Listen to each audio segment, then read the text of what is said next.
Sebelum lanjut ke ceritanya, subscribe terlebih dahulu biar tidak ketinggalan episode selanjutnya. Yuk digas! Melanjutkan dari cerita sebelumnya, makhluk itu dikalahkan. Apakah itu berarti kita menang? Apakah Shokumension menang? Hahaha, kecuali monster itu kemampuan bertarung apa yang dimiliki kuil dan hanya masalah waktu sebelum mereka para Edo Tensei yang tersisa akan hancur.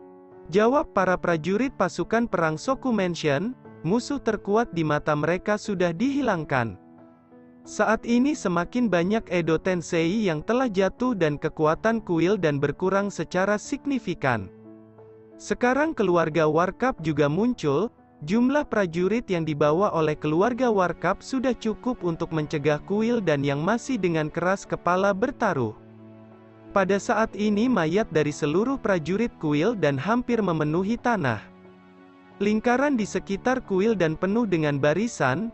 Barisan ini terdiri dari berbagai ras yaitu Shokumension, kekuatan Zen Iblis Darah San Meng dan bahkan Warkap.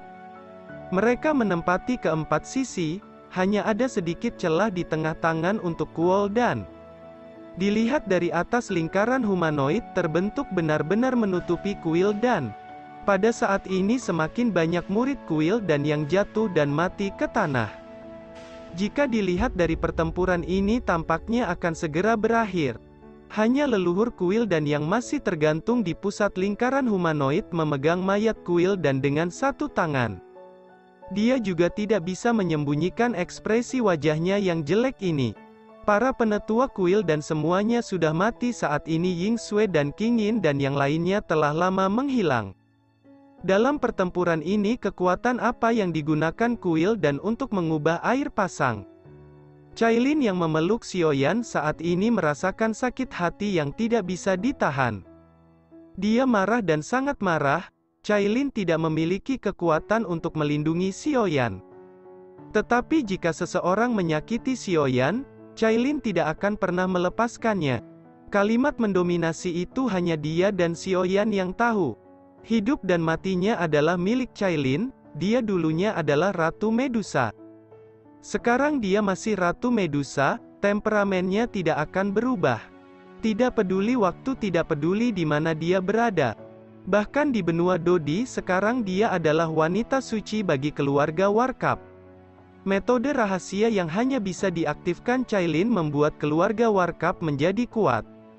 Kekuatan Cailin juga meningkat dengan cepat, baru pada saat ini Cailin mengerti bahwa dia harus menjadi kuat dengan cara apapun.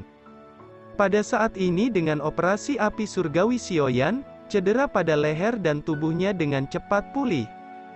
Jika dinilai dari kecepatan pemulihan ini hanya masalah waktu untuk Xiaoyan pulih sepenuhnya.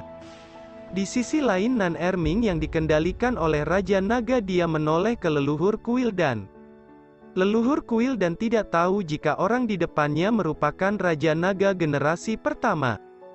Saat ini Raja Naga semakin mendekati leluhur kuil dan lalu berkata, "Bocah, apakah Anda yang membuat Raja Edo Tensei dengan esensi darah naga?" Ucap Raja Naga dengan mendengus dingin. Zhen Zhongfu yang mendengar ini tidak bisa menahan tawa. Dia tidak percaya apa yang dikatakan oleh pemuda ini. Zhen Zhongfu menatap Xiaoyan dan berkata, "Xiaoyan, Anda memiliki orang yang sangat menarik. Dia bahkan berani menyebut leluhur kuil dan sebagai bocah." Ucap Zhen Zhongfu dengan tertawa. Semua orang juga bingung dengan kata-kata yang diucapkan oleh Nan Erming. Seolah-olah Nan Erming menganggap leluhur kuil dan seperti anak kecil. Apakah orang ini mempunyai masalah dengan otaknya sehingga dia berani berkata seperti itu kepada leluhur kuil dan sangat marah dengan kata-kata Nan Erming. Dia hanya melihat ke arah Nan Erming namun tidak mengatakan apapun. "Bocah, apa yang Anda lihat? Jika Anda tidak menjawab saya akan menghukum Anda dengan kejam," ucap Raja Naga. Leluhur kuil dan yang selama ini diam-diam mulai membuka mulutnya saat berkata, "Anda berani menghukum saya? Apakah Anda tidak takut dengan muka saya?" Ucap leluhur kuil dan, setelah itu tubuh leluhur tua kuil dan tiba-tiba mengeluarkan api surgawi yang sangat mengerikan. Dan seluruh tubuh leluhur kuil dan berubah menjadi warna kuning. Gelombang api dengan ganas menyebar di sekitar tubuh leluhur kuil dan, bahkan ruang di sekitar tubuh leluhurku kuil dan berderit di bawah suhu yang panas ini. Banyak pasukan mundur dengan cepat. Mereka selama ini tidak tahu kekuatan apa yang dimiliki oleh leluhur kuil dan. Namun sekarang setelah leluhur kuil dan bertemu Raja Naga, akhirnya dia mengungkapkan kekuatan sejatinya. Hal yang mengejutkan semua orang adalah leluhur kuil dan sebenarnya memiliki nyala api yang mengerikan. Dari situasi saat ini jika mereka terlibat maka mereka bisa menjadi abu di bawah suhu ekstrim ini. Pada saat yang sama Raja Naga menghilang untuk menghindari gelombang api yang menyembur keluar. Tubuh dari Raja Naga baru saja dibentuk, tentu saja tidak akan mampu menahan gelombang panas ini. Oleh karena itu Raja Naga memilih untuk menyesuaikan medan. Melihat gelombang api yang meluas Xiaoyan mengerutkan keningnya. Jika gelombang ini terus menyebar maka banyak pasukan yang terpanggang sampai mati. Xiaoyan sudah pulih, dia melayang di udara dan berdiri di hadapan leluhurku kuil dan. Xiaoyan juga memiliki beberapa jenis api surgawi, oleh karena itu dia membuat penghalang agar gelombang api tidak mengenai pasukannya. Namun setelah mengidentifikasi nyala api leluhur kuil dan, Xiaoyan terkejut merasakan api yang sangat kuat. Mengapa saya tidak bisa mendeteksi peringkat dari api surgawi ini? Apakah ini jenis api surgawi matahari di peringkat kedua yang legendaris? Ucap dalam hati Xiaoyan, api matahari merupakan api surgawi di tingkat 2. Nyala api ini seperti matahari yang mampu membakar segalanya. Pada saat yang sama di ngarai Zhenjiang Fuguyin dan Kaisar Monster membuka mata lebar-lebar. Di bawah perlindungan Xiaoyan mereka dapat melihat penampilan sebenarnya dari leluhur kuil dan.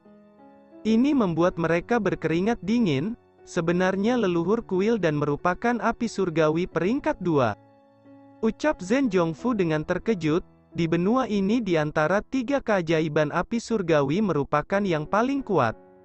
Mereka pernah membaca di buku kuno bahwa api matahari merupakan api yang tertinggi dari daftar peringkat api surgawi.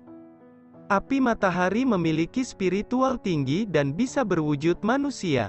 Dengan kata lain leluhur kuil dan selama ini adalah bukan manusia. Tetapi bentuk aslinya adalah api surgawi di tingkat 2. Semua orang yang melihat leluhur kuil dan menjadi nyala api sangat terkejut.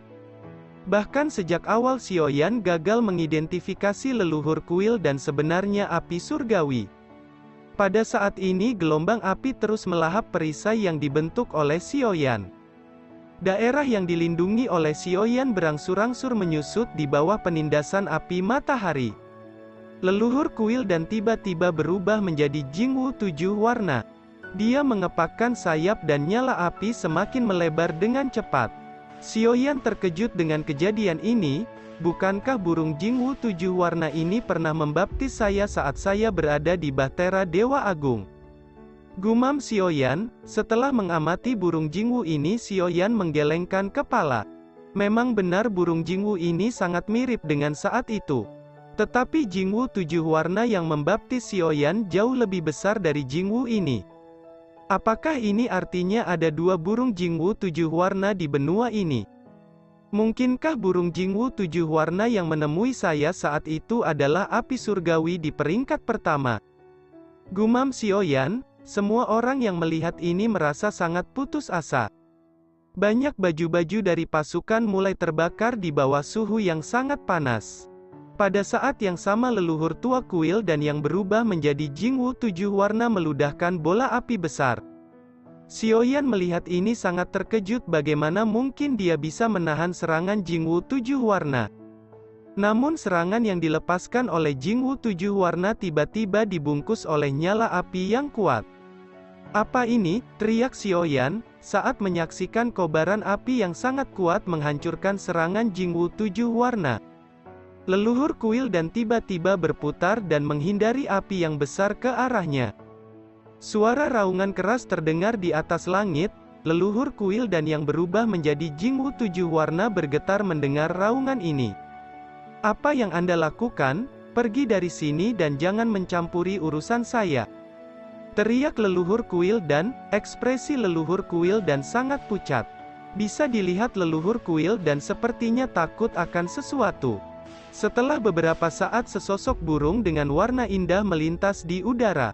Cahaya 7 warna bersinar seperti terik matahari, semua orang terkejut melihat pemandangan ini. Bagaimana mungkin terdapat 2 Jingwu 7 warna di sini? 2 Jingwu 7 warna ini hanya bisa dibedakan kecil dan besar. Leluhur kuil dan yang berubah menjadi Jingwu bentuknya lebih kecil. Sedangkan Jingwu 7 warna yang baru saja muncul di hadapan semua orang tubuhnya lebih besar. Itu adalah jiwa 7 warna yang pernah mengakui Xiaoyan pada saat itu. Menurut catatan kuno, ada api surgawi yang kuat dan bisa bertransformasi menjadi Jingwu 7 warna. Tetapi catatan kuno tidak pernah mengatakan bahwa ada 2 Jingwu 7 warna. Ucap Zhen Zhongfu secara alami tahu bahwa 3 keajaiban terkenal di benua ini. Dikatakan bahwa 3 keajaiban teratas pernah memiliki tuan yang sangat kuat. Tetapi setelah tuan mereka menghilang 3 keajaiban menyebar dan menghilang. Tepat ketika semua orang bingung tiba-tiba leluhur kuil dan berteriak dengan keras. Tidak, saya tidak ingin dikendalikan oleh Anda, saya sekarang leluhur dari kuil dan saya ingin membalas dendam pada semua yang telah menghancurkan kuil dan saya. Hari ini saya tidak akan pergi selama tidak membunuh mereka semua. Ucap leluhur kuil dan, karena Anda tidak mematuhi saya harus bertindak dengan cara saya sendiri, ucap Jingwu 7 warna yang lebih besar. Leluhur kuil dan sangat ketakutan dengan kata-kata yang diucapkan itu. Dia hanya tersenyum pahit dan tidak bisa melakukan apa-apa. Pada saat ini Xiaoyan menyaksikan adegan yang ada di sisi kanan di sisi kirinya. Dia memperhatikan perdebatan antara kedua Jingwu 7 warna. Pada saat yang sama tiba-tiba suara nyaring seperti gesekan rantai terdengar di seluruh medan pertempuran. Semua orang segera mencari-cari di mana sumber suara itu berasal. Kedua Jingwu 7 warna dengan cepat mengepakkan sayapnya untuk terbang lebih tinggi. Setelah beberapa saat rantai yang tak terhitung jumlahnya muncul dari segala arah. Seluruh orang dalam kepanikan melihat perubahan situasi ini.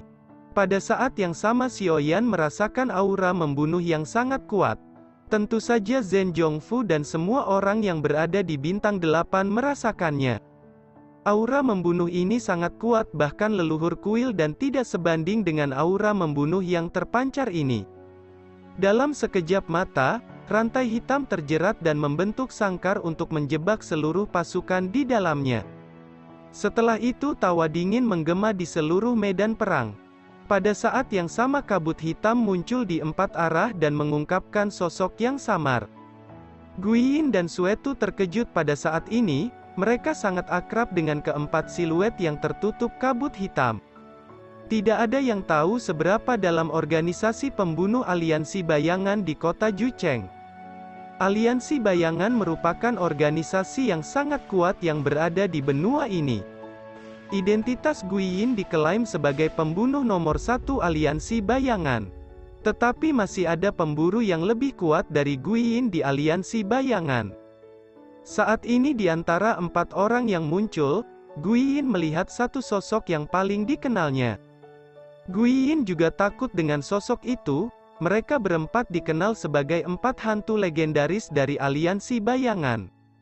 Xiaoyan yang melihat ini dia mengerutkan kening, dia berkata di dalam hatinya. Tampaknya aliansi bayangan ingin menjadi nelayan dan mencari keuntungan dari perang ini. Mereka ingin membersihkan seluruh kekuatan utama di kota Jucheng.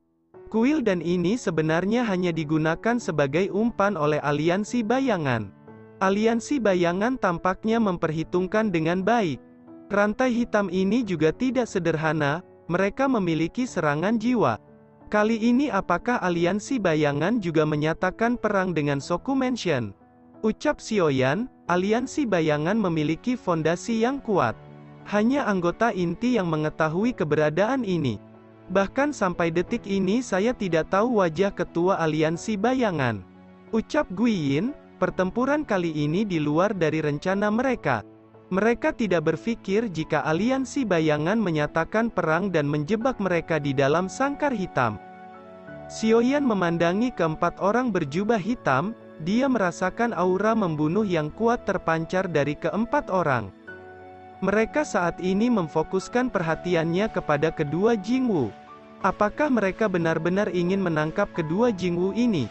Ucap dalam hati Xiaoyan. Sepertinya setelah mereka mengambil Jingwu mereka juga berusaha untuk membantai semua kekuatan.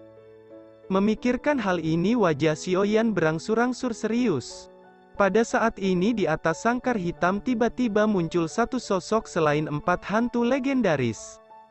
Setelah sosok itu muncul rantai hitam membentuk kursi untuk diduduki orang misterius itu. Ini sangat menarik semuanya ada di sini sekaligus. Ucap sosok itu tertawa dan memandang kerumunan dengan ekspresi acuh tak acuh. Siapa dia? Tanya Zhen Zhongfu kepada Guiyin. Guiyin dan Suetu yang melihat sosok ini ada rasa takut dalam hatinya. Guiyin berkata dengan sedikit bergetar, dia perlahap jiwa. Dia adalah ketua yang sebenarnya dari aliansi bayangan. Dia tidak pernah menampakkan diri. Aliansi bayangan selama ini hanya dikelola oleh 4 hantu legendaris. Ucap Guiyin dengan ekspresi takut, meskipun Guiyin tidak pernah melihat orang ini tetapi dia telah mendengar ciri-ciri dari orang pelahap jiwa ini. Pelahap jiwa, ucap penatua keempat dan King Hao, mereka berdua tiba-tiba menatap sosok itu untuk waktu yang lama. Mereka terkejut mendapati bahwa orang ini sebenarnya berasal dari ras iblis. Segera penatua keempat berkata, tidak salah lagi orang itu berasal dari suku iblis yang tidak patuh. Sebenarnya ketua dari aliansi bayangan yang selama ini misterius adalah orang dari iblis jiwa. Suku iblis jiwa memiliki metode pelatihan yang sangat kejam. Pada awalnya mereka berlatih keras untuk mengelola kekuatan jiwa. Tetapi mereka merasa tidak puas dengan hasil yang mereka dapatkan. Akhirnya mereka mulai membunuh dan menghisap kering jiwa orang lain. Mereka mencari jalan pintas untuk menerobos Rana, sebelum bencana kuno terjadi. Suku iblis darah dan suku iblis jiwa selalu memiliki perselisihan. Karena metode yang diterapkan oleh suku iblis jiwa. Sejak saat itu keduanya terpisah karena tidak ada kecocokan satu sama lain. Setelah terpecah suku iblis jiwa berkembang dengan pesat karena metode yang mereka terapkan. Ucap penatua keempat, apa yang dikatakan oleh penatua keempat sangat benar. Saya berasal dari suku iblis jiwa dan mendirikan cabang aliansi bayangan untuk melahap semua korban secara tertutup. Jika dipikir-pikir sayang sekali suku Anda terlalu bodoh tidak menerima metode kami. Sekarang saya sudah berada di Doudi Bintang 9 sedangkan suku Anda masih terpuruk dalam kelemahan. Tujuan awal saya mengungkapkan diri adalah untuk menangkap Jingwu tetapi saya tidak menyangka bisa menjebak kalian semua di sini. Kalian semua sungguh sial, ucap ketua aliansi bayangan. Apakah Anda pikir hanya Anda bisa berada di tingkat Doudi Bintang 9? Leluhur tua saya juga berada di tingkat yang sama dengan Anda. Saya sarankan Anda untuk menarik perkataan Anda, ucap Kaisar Monster. Oh bukankah ini Kaisar Monster? Apa Anda pikir leluhur Anda bisa mengambil tindakan? Ucap ketua aliansi bayangan, Kaisar Monster sangat marah. Bahkan orang ini tidak memberikan wajah kepada leluhur tua suku Monster. Dalam pertempuran ini tidak ada yang berpikir bahwa ketua aliansi bayangan mengambil tindakan. Organisasi aliansi bayangan sangat misterius dan tertutup. Di publik aliansi bayangan hanyalah pekerja misi bayaran untuk membunuh seseorang dengan uang. Namun ternyata di balik itu aliansi bayangan menyimpang skema besar. Tidak heran setiap orang yang mereka bunuh tidak meninggalkan jejak apapun. Ini karena setiap orang yang mereka bunuh jiwanya dijadikan makanan oleh ketua aliansi bayangan untuk meningkatkan kekuatannya.